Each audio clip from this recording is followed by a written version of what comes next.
Hi guys, welcome to our fish cutter channel. இன்றைக்கி நம்ம சேனலில் பார்க்க போகிற வீடியோஸ் உங்களுக்கு ரொம்பவே டிஃப்ரெண்ட்டாக இருக்கும். ஸோ என்னன்றது ஸ்கிப் பண்ணாமல் பாருங்கள்.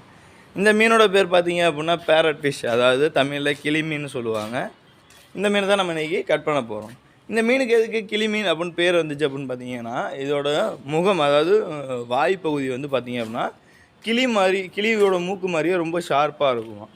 ஸோ அந்த ஒரு ரீசனால் தான் இதுக்கு கிளி மீன் பேர் வந்துச்சு. இன்னொன்று என்ன அப்படின்னு பார்த்தீங்கன்னா, இதோட மேலே உள்ள செதில்கள் பகுதியெலாம் பார்த்திங்க அப்படின்னா க்ரீன் கலரில், லைட் க்ரீன் கலரில், டார்க் க்ரீனு, இது மாதிரி டிஃப்ரெண்ட் ஷேப்பில் தண்ணிக்குள்ளே இருக்கும்போது சேஞ்சஸ் ஆகிக்கிட்டே இருக்குன்றனால இதுக்கு வந்து பேரட் ஃபிஷ் கிளி மீன் அப்படின்னு வச்சுருக்காங்க.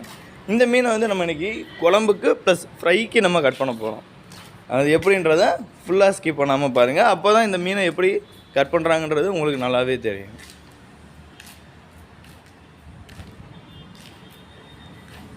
இந்த மீன் பார்த்தீங்க அப்படின்னா ஒரு மீன் நமக்கு ஒரே மீன் நமக்கு 3.25 கிலோ இருந்துச்சு. ஸோ அது அந்த ரீசன்னால் நம்ம இந்த மீனை குழம்புக்கு பாதி ஃப்ரைக்கு பாதி நம்ம கட் பண்ண போகிறோம். இதே நம்ம இந்த முழு மீனை நம்ம ஃப்ரையும் பண்ணலாம். அதாவது நம்ம ஃப்ரை பண்ணும்போது பார்த்திங்க அப்படின்னா நம்ம ஸ்டார்டிங் பகுதியிலேருந்து, அதாவது நம்ம தலையை கட் பண்ண பகுதியிலேருந்து முதல் பகுதி அந்த வயிற்றுக்கிட்ட ஹோல் பகுதி வரும். ஸோ அந்த ஒரு ரீசனால் அது ஃப்ரை போட்டோம்னா உடையும் அப்படின்ற ரீசன்னால் இது மாதிரி பாதியாக கட் பண்ணி நம்ம இப்போ ரவுண்ட் அடிக்க போகிறோம். பாருங்கள், இந்த மீனை வெட்டும்போதே பார்த்தீங்கன்னா எவ்வளோ அழகாக ப்ளட்டு லீடிங் ஆகுது பாருங்கள்.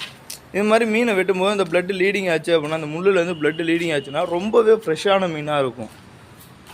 அதுவும் இல்லாமல் இந்த மீனோட முக்கியமான ஸ்பெஷல் என்ன அப்படின்னு பார்த்தீங்கன்னா, நடுமுள் மட்டும்தான் இருக்குமே தவிர மற்றபடி எந்த முள்ளுமே வராது. இதோட ஸ்லைஸில் பாருங்கண்ணே, அப்படியே ஷேப்பாக அப்படியே இந்த ஹார்ட்டின் ஷேப்பில் இந்த பார்டராக வரும் பாருங்கள். அப்படியே லைனாக அந்த லேயராக வர்றது தான் இந்த மீனோட ஸ்பெஷலே. ஏன் அப்படின்னு பார்த்தீங்கன்னா, இது மாதிரி லேயர் வர மீன்களில் சதை பகுதியில் முள்ளே வராது, ஒரு முள் கூட வரவே வராது. நடுவு முள்ளை தவிர மற்றபடி எந்த முள்ளுமே இதில் வர்றதுக்கு வாய்ப்புகளே கிடையாது. ஸோ அந்த ஒரு ரீசனால் தான் இந்த பேரட் ஃபிஷ்ஷை வந்து நிறையா பேர் விரும்பி சாப்பிடுவாங்க. குழந்தைங்களுக்கு அப்படின்னு கேட்டு வாங்கிட்டு போவாங்க. குழந்தைங்களுக்கு நம்ம இந்த மீனை நம்ம ஃப்ரை பண்ணி கொடுத்தாலோ குழம்பு வச்சு கொடுத்தாலோ நம்ம பக்கத்தில் இருந்து முள் எடுத்து கொடுக்கணும் அப்படின்ற ஒரு அவசியமே கிடையாது. அவங்களே முள்ளை மட்டும் தனியாக எடுத்து வச்சுட்டு அவங்களே சதைப்பகுதியில் அழகாக சாப்பிடுவாங்க. ஸோ அந்த ஒரு ரீசனால் தான் எல்லாருமே இந்த மீனை வந்து ரொம்ப ஆசைப்பட்டு வாங்கிட்டு போவாங்க. இதுதான் இதோட ரீசனும் கூட. வஞ்சரத்துக்கு அடுத்தாப்புல பார்த்தீங்க அப்படின்னா டேஸ்ட்டு நல்லாவும் இருக்கும். பட் ஆனால் ஒரே ஒரு முள் நடுமுள் மட்டும்தான் இருக்கும். சதைகளில் எந்த ஒரு முள்ளுமே வராது. ரொம்ப சாஃப்டான மீன் இந்த பேரட் ஃபிஷ். இந்த மீனை நம்ம ஃபுல் ரவுண்ட் அடித்து பார்த்தோம். இப்போ நம்ம ஆஃப் ரவுண்ட் அடிக்க போகிறோம். அதாவது எதுக்காக நம்ம ஆஃப் ரவுண்ட் அடிக்கணும்னா, அந்த வயிற்றில் உள்ள பகுதியை நம்ம குழம்புக்கு வெட்ட போகிறோம். ஸோ அந்த வயிற்று பகுதியும் அந்த தலைப்பகுதியும் போட்டு நம்ம குழம்புக்கு வைக்க போகிறோம். குழம்புக்கு வச்சுட்டு மற்ற பீசஸ் தான் நம்ம ஃப்ரையே போட போகிறோம். என்ன ரீசனுக்காக நம்ம இப்போ இது ஆஃப் ரவுண்ட் அடிக்கணும்னு பார்த்தீங்க அப்படின்னா, இதோட முள் வந்து ரொம்ப கொஞ்சம் ஹார்டாக இருக்கும்.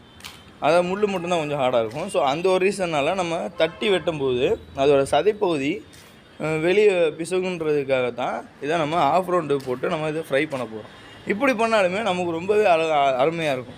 நம்ம ஃபுல் பீஸாக போட்டு நம்ம ஃப்ரை பண்ணும்போது, நம்ம தவாவில் போட்டோ இல்லை எண்ணெய் டீப் ஃப்ரை பண்ணும்போதோ நம்ம கரண்டியில் திருப்பும்போது கண்டிப்பாக பீசஸ் உடைய செய்யும். ஸோ அதுக்காக தான் நம்ம இது மாதிரி ஆஃப் ரவுண்ட் அடிச்சிட்டோம் அப்படின்னோம்னா பீசஸ் உடையாது. நம்ம எடுத்து சாப்பிட்றதுக்கு அழகாகவும் இருக்கும்.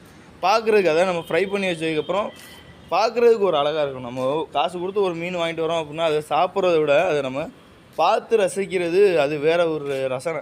ஸோ அந்த ஒரு ரீசனால் தான் நம்ம இப்படி இது பண்ணுறோம். இந்த பகுதி இது வந்து வயிற்று பகுதின்னு சொல்லுவாங்க.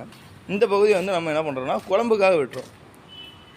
இது மாதிரி பெரிய பீஸாக நம்ம போட்டு இதுவும் ப்ளஸ் மண்டையும் போட்டு நம்ம குழம்பு வச்சோம்னா வேறு லெவலாக இருக்கும்.